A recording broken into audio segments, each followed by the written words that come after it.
இன்னைக்கு பார்த்தீங்கன்னா, என்ன வேலை செய்யலான்னு யோசனை பண்ணிக்கிட்டே இருந்தா, அடிக்கிற வெயிலுக்கு இந்த மரம் மட்டையெல்லாம் பார்த்தீங்கன்னா, வாடி துவண்டு போகுதுங்க. மழை வரும் வரும்னு நானும் எதிர்பார்த்து தான் மழையும் வரல, ஒண்ணும் வரல. வர்றா மாரி இருக்கு, காத்து கலச்சு விட்டுட்டு போயிடுது.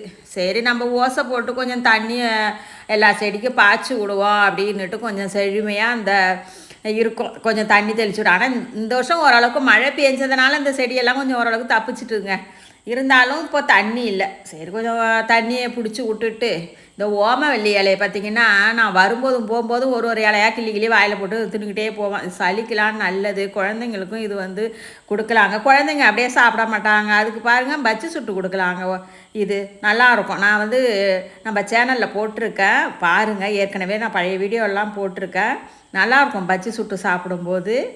அது சரின்னுட்டு அப்படியே அந்த பக்கம் பார்த்தீங்கன்னா, எப்பயும் மிளகா மல்லி அரைக்கும் போது என்ன செய்வேன், அந்த விதையெல்லாம் அடியில் இருக்கும். அது ஒரு பக்கெட்டில் போட்டு வைப்பேன். அது அப்படியே கிளம்புற வரைக்கும் கிளம்புட்டேன். ஏதாவது பச்சை மிளகாய்க்கு தேவைப்படும்னு அது பார்த்திங்கன்னா நல்லா அந்த பக்கெட்டிலே இவ்வளோ உயரம் வளர்ந்துட்டு, சரி அதுலேயும் கொஞ்சம் அப்படியே தண்ணியெல்லாம் பிடிச்சி விட்டுட்டு மதியம் சமைப்போன்னுட்டு இன்றைக்கி பார்த்திங்கன்னா நல்லா ஒரு மிளகு ரசங்க. மிளகு ரசமும் முட்டை பொரியலும் தான் இன்றைக்கி மதியம் லஞ்சு. சிம்பிளாக முடிச்சாச்சு. ஆனால் சிம்பிளாக இருந்தாலும் சூப்பராக இருக்குங்க. ரெண்டுத்துக்கும் இது பொருந்துங்க, ரசத்துக்கும் முட்டை பொரியலுக்கும். இந்த இந்த சாப்பாடு வீடியோ வந்து நம்ம சேனலில் போட்டிருக்கேன் பாருங்கள், பெரிய வீடியோவில்.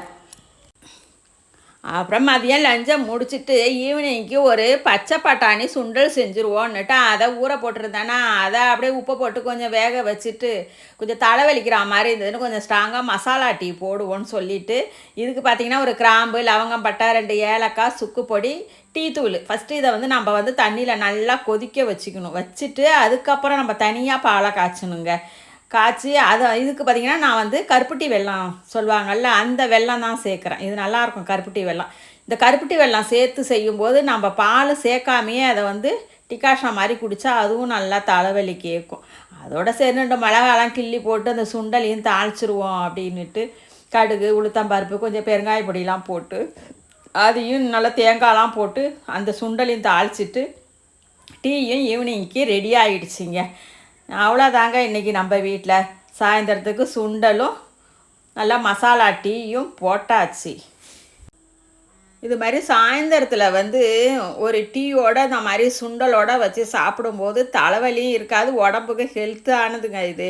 இந்த மசாலா பச்சை பட்டாணி சுண்டலும் மசாலா டீயும் இது மாதிரி உங்கள் வீட்டு குட்டீஸு பெரியவங்களுக்கு இதை மாதிரி ஒரு டீயோட ஒரு சுண்டலோட ஈவினிங் டயத்தில் வச்சு கொடுத்து பாருங்கள்.